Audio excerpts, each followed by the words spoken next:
রাস্তায় যানজট এড়াতে ফুটপাতের উপর দিয়ে স্কুটার চালাচ্ছিলেন এক ব্যক্তি। ফুটপাতের অন্য দিক দিয়ে এক বৃদ্ধা একই পথে এগিয়ে আসছিলেন। আমার উপর দিয়েই চালান। যানজট এড়াতে ফুটপাতে স্কুটার উঠতেই রুখে দাঁড়ালেন বৃদ্ধা। Video viral. রাস্তায় যানজট এড়াতে ফুটপাতের উপর দিয়ে স্কুটার চালাচ্ছিলেন এক ব্যক্তি। ফুটপাতের অন্য দিক দিয়ে এক বৃদ্ধা একই পথে এগিয়ে আসছিলেন। ফুটপাত ধরে হাঁটার সময় স্কুটার নিয়ে তাঁর সামনে দাঁড়িয়ে পড়েন চালক।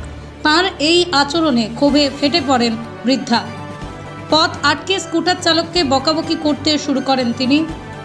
স্কুটার চালক শিক্ষা পেয়ে ফুটপাত থেকে গাড়ি নামিয়ে রাস্তায় চলে যান। সম্প্রতি সমাজ মাধ্যমের পাতায় এমনই একটি ভিডিও ছড়িয়ে পড়েছে, যদিও এর সত্যতা যাচাই করেনি।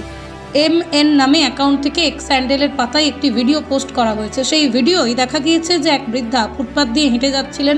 যানজট এড়ানোর জন্য সেই ফুটপাত দিয়ে স্কুটার চালিয়ে যাচ্ছিলেন এক ব্যক্তি। স্কুটার নিয়ে চালক মুখোমুখি দাঁড়াতেই ক্ষেপে যান বৃদ্ধা। রেগে গিয়ে বৃদ্ধা বলতে শুরু করেন, ফুটপাত দিয়ে মানুষ হেঁটে যান, গাড়ি চালানোর জন্য রাস্তা হয়েছে, নিয়ম মেনে গাড়ি চালান। বৃদ্ধার কথায় কান না দিয়ে স্কুটার নিয়ে এগিয়ে যাওয়ার চেষ্টা করেছিলেন চালক। বৃদ্ধাও অন্যায়ের বিরুদ্ধে প্রতিবাদ করে উঠলেন।